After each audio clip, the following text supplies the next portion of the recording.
En convoquant cette journée nationale dédiée à l'équité, la première du genre, j'ai tenu à réitérer mon attachement personnel au développement du Sénégal dans l'équité territoriale et la justice sociale.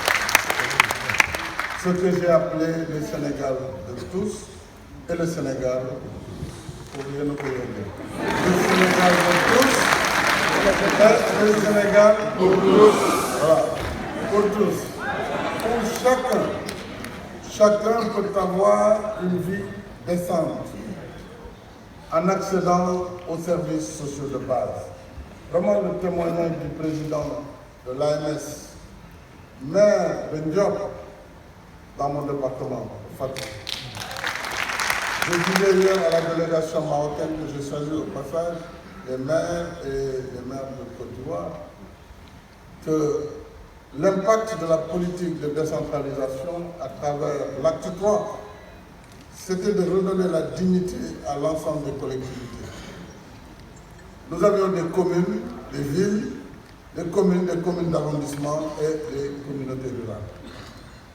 Ils n'avaient ni le statut ni la considération. L'acte 3 a donné la communalisation intégrale. Les communautés rurales sont devenues des communes. C'est pourquoi un ancien PCR est devenu maire et président de l'Association nationale de maires du Sénégal.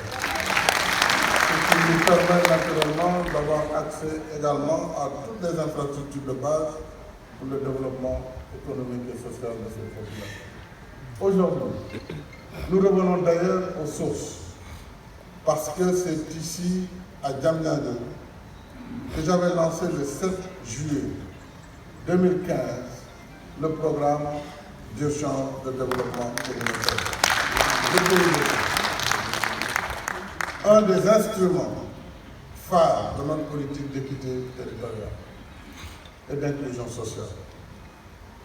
Je disais à l'occasion qu'il nous fallait dans l'urgence apporter des réponses aux difficultés persistantes auxquelles plusieurs parties de notre pays restent encore confrontées.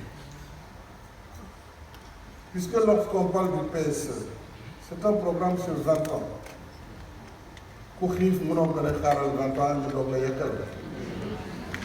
Il faut nga wutal ko lu jooni tàng léegi te neex itam. Loolu mooy la philosophie des programmes d'urgence. Programme d'urgence de développement communautaire, programme d'urgence du PUMA. Promovu est un programme d'urgence aussi. Pendant que maintenant le PSE va prendre la transformation structurelle à travers les autoroutes, à travers les ponts, les échangeurs que vous voyez, à travers de façon globale cette transformation économique, les structures de l'économie, ainsi que ces deux autres axes, à savoir le développement durable, le capital humain, le développement durable, la protection sociale. Tout cela va en même temps, ainsi que la gouvernance, la paix et la sécurité. Mais dans l'urgence, il fallait apporter ces réponses. Donc c'est pourquoi nous avons déroulé une stratégie intégrée, solidaire et inclusive par la réduction des disparités. Disparités entre les villes et les campagnes. Mais aussi disparités entre l'ouest du Sénégal et le reste du Sénégal. Et surtout, l'amélioration des conditions de vie des populations rurales. Le PSE vient d'être lancé, il venait d'être lancé en 2014, donc un an avant ce lancement du PUDC, avec comme perspective l'objectif d'émergence en 2035. Et nous allons l'atteindre avant 2035, je le répète.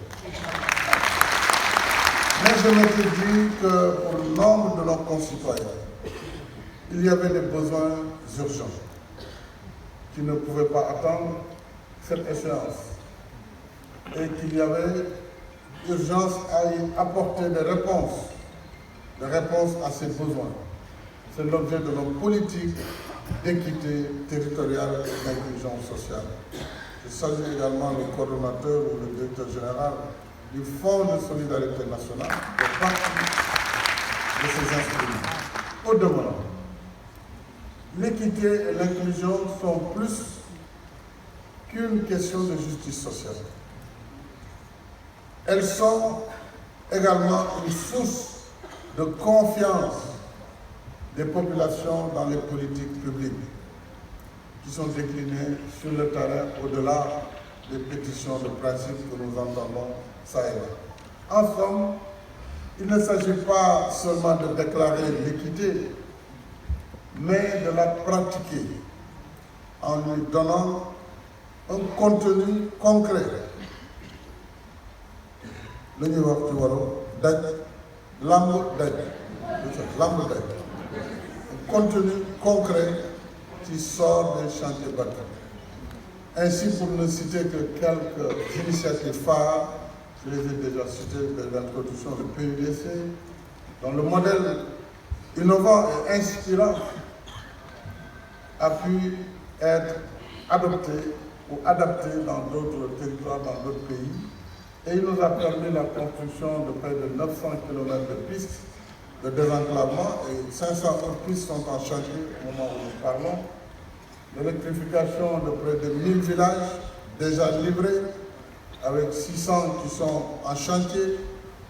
Et je vous rappelle qu'on avait à peine 1300 villages depuis l'indépendance, jusqu'en 2012, électrifiés au Sénégal. Le seul PUDC a fait mieux. Je ne parle pas de laser et des autres programmes du ministère de l'énergie, mais également de tous les programmes qui sont dans la transversalité. Le PUDC a permis de réaliser 328 forages dans sa phase initiale, dont plusieurs sont des forages multi-villages, avec leur équipement château d'eau et réseau de connexion, d'adduction. Mais surtout, ce qui m'a le plus plu, et notre sœur de Diofior l'a dit, les femmes l'a dit, ce sont les machines, les machines, les décortiqueuses, les batteuses, les moissonneuses, qui vraiment ont beaucoup contribué à alléger le travail domestique des femmes dans ces zones rurales. L'autre programme, le piment comme vos amis sont plus brillants, Moussa.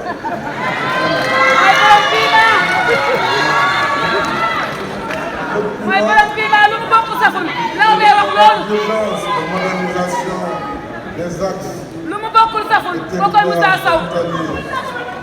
Allez, une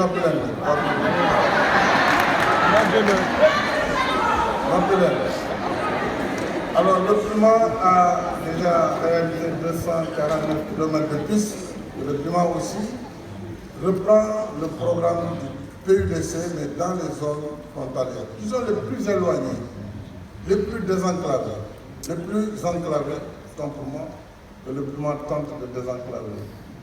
Il a électrifié presque 100 villages, donc c'est 97 plus précisément, et désenclavé 284 villages. Sans compter les ambulances, tout à l'heure je viens de voir les nouvelles dotations en bateau ambulance, 3, un pour Sédhiou, un pour Ziguinchor. Ziguinchor c'est une localité, c'est pas la ville, c'est Elinkine, il faut dire un pour Elinkine, un pour Sédhiou et le troisième c'est les îles du Salou, c'est Donois. Compte tenu des ambulances médicalisées et autres ambulances.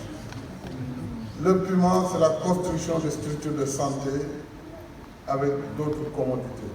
Bravo également pour le piment. Alors, le programme des villes. Le programme de modernisation des villes, dirigé par une femme extrêmement compétente, ingénieure, technicienne. Le piment m'a retiré une conseillère qui était dans mon cabinet que je vous ai donné pour s'occuper justement de la modernisation des villes à travers un programme qui a impacté sur plus de 3 millions d'habitants. 3 millions d'habitants avec 198 km de voirie dans les villes, 3 998, donc 4 000 lampadaires, puisque Promoville, c'était d'ouvrir des lignes, des voies, des routes, de l'assainissement et de l'éclairage. Pour changer quoi? Pour changer le cadre de vie, surtout dans la banlieue. Vous allez aujourd'hui à Guédiawaye, vous voyez la fierté des populations de Guédiawaye.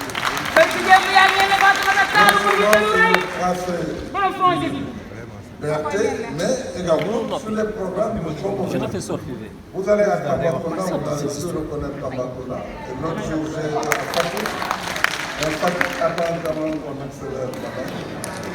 On peut les routes à Fatick.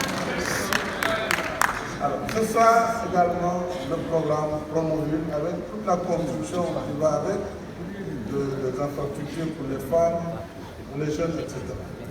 Quant au programme des bourses de sécurité familiale,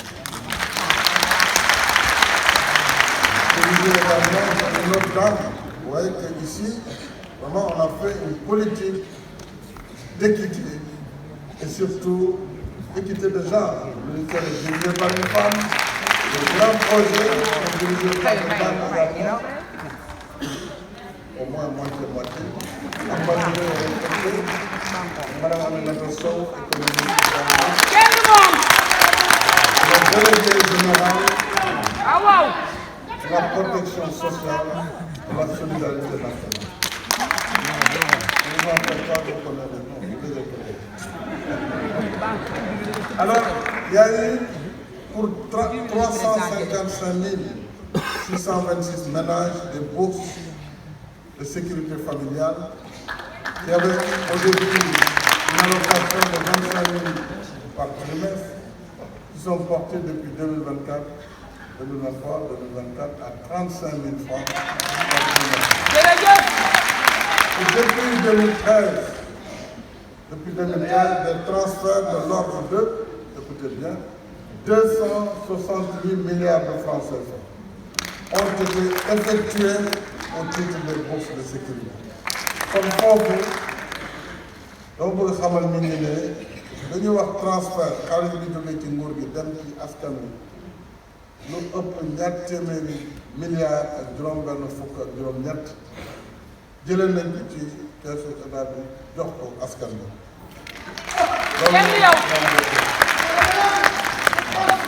S'agissant maintenant du programme de couverture sanitaire, qu'on appelle couverture maladie, dirigé par le docteur Daf, de Sénégal.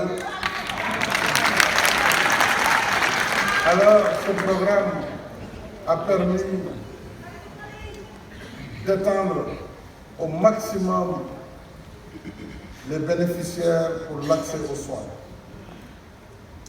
Il nous a permis de passer tout simplement d'un taux de couverture de 20% de personnes qui avaient une couverture maladie à 53,20%.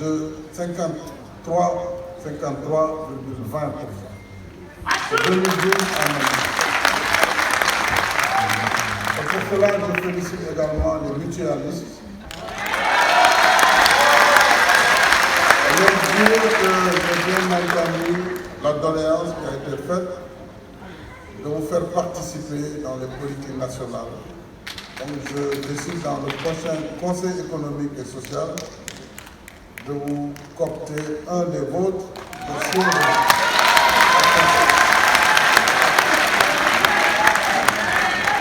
Nous avons d'autres outils qui ne sont pas sous la tutelle du ministère de l'Équité, mais qui travaillent pour l'équité et pour l'autonomisation des femmes et des jeunes. Le premier, c'est la délégation générale à l'entrepreneuriat rapide des femmes et des jeunes, la DRFJ. Déjà, elle a eu 250 000 bénéficiaires. Le président de la BAD l'a dit tout à l'heure, à travers le PAVI et d'autres programmes, avec aussi la DER qui donne des gammes de prêts très variés, y compris ce qu'on appelle les nano-crédits, qui sont de très petits crédits. À ces différents instruments, je peux citer également ceux destinés à la formation professionnelle. Le fonds de financement de la formation professionnelle 3FPT, qui est un instrument pour la formation des bénéficiaires. Nous avons également l'ANPEJ, l'Agence nationale pour l'emploi des jeunes. Nous avons plusieurs autres outils sur lesquels je peux revenir, mais le plus emblématique reste le Xëyu-Ndaw ñi, programme pour l'emploi des jeunes. Nous avons surtout le Fonds de solidarité nationale. Celui du Dr Ba, qui le dirige, il a été modernisé et renforcé dans ses interventions. Et enfin, le commissariat à la sécurité alimentaire et à la résilience, M. Diaw, qui également vient d'être nommé à la tête de cette délégation, commissariat, qui doit agir de façon globale sur l'ensemble du territoire national. S'agissant maintenant du cadre légal, le gouvernement initiera très prochainement un projet de loi d'orientation de la protection sociale sous l'égide du ministère du développement communautaire, de la solidarité nationale et de l'équité territoriale, sociale et territoriale. Donc, Mme Thérèse Faye-Diouf va conduire cette réforme en relation naturellement avec les autres ministères et services de l'État. Aussi, dans la même perspective, nous allons mettre en place très prochainement la caisse autonome de protection sociale. C'est elle qui va financer toutes ces gratuités, les césariennes, les gratuités pour la dialyse, les gratuités pour les enfants de 0 à 5 ans, pour les anciens avec le plan Sésame. Il faut bien qu'on les finance et de façon durable. Le budget seul ne suffira pas, il faut donc des mécanismes qui vont alimenter cette caisse autonome de protection sociale qui va être installée avant, en tout cas, la mi-février, je l'espère. Mesdames et messieurs, la mise en œuvre de nos politiques d'équité a beaucoup contribué à améliorer les conditions de vie des populations, en renforçant les capacités de résilience des familles et des communautés. Ce n'est pas un hasard d'ailleurs si l'espérance de vie a beaucoup augmenté au Sénégal pendant cette dernière décennie. Mais il nous reste beaucoup à faire. Il ne faut pas croire que tout est fait. Ce n'est pas vrai.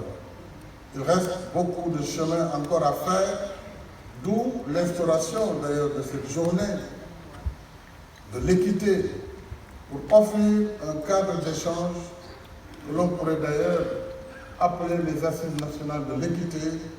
Madame le ministre, on pourrait l'inscrire donc comme programme annuel dans l'agenda républicain.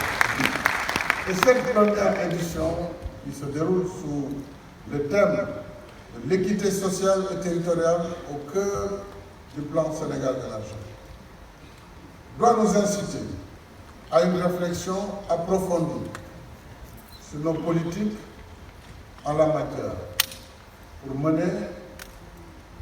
mesurer nos succès, mais également mesurer nos limites et identifier les leçons pour aller de l'avant. Il ne s'agit pas ici d'un exercice d'autosatisfaction. Qui me connaissent savent très bien que je fais très peu cas de l'autosatisfaction. L'essentiel, on a fait des choses très importantes, mais il faut voir comment mieux les faire et comment aller encore plus vite et plus loin. Donc, cette journée devra permettre de faire un diagnostic sans complaisance, comme on dit, qui questionne l'existant et surtout propose les améliorations nécessaires aux performances qui sont attendues. Il y a lieu à ce sujet d'accorder une attention particulière à la cohésion de l'ensemble de nos instruments d'équité territoriale et d'inclusion sociale, pour éviter les chevauchements, pour éviter le double emploi. Il faut également que les déséquilibres territoriaux soient réduits au strict minimum dans la mise en œuvre des différents programmes. C'est la raison pour laquelle la question du RNU, le registre national unique, doit être abordée très rapidement pour qu'il y ait un seul fichier national afin que tous les acteurs, tous les partenaires puissent travailler sur le même modèle. J'y engage particulièrement Madame la ministre du Développement communautaire, que je félicite, je l'ai déjà fait, ainsi que l'ensemble de ses équipes. Je voudrais également saluer et remercier vivement ici nos partenaires. Je distinguerai le groupe de la Banque mondiale, le vice-président était là, mais il y a eu des urgences en Mauritanie, ainsi que le groupe de la Banque africaine de développement et naturellement le système des Nations Unies qui nous accompagne dans tout ce que nous faisons par rapport à cette politique d'équité sociale et territoriale.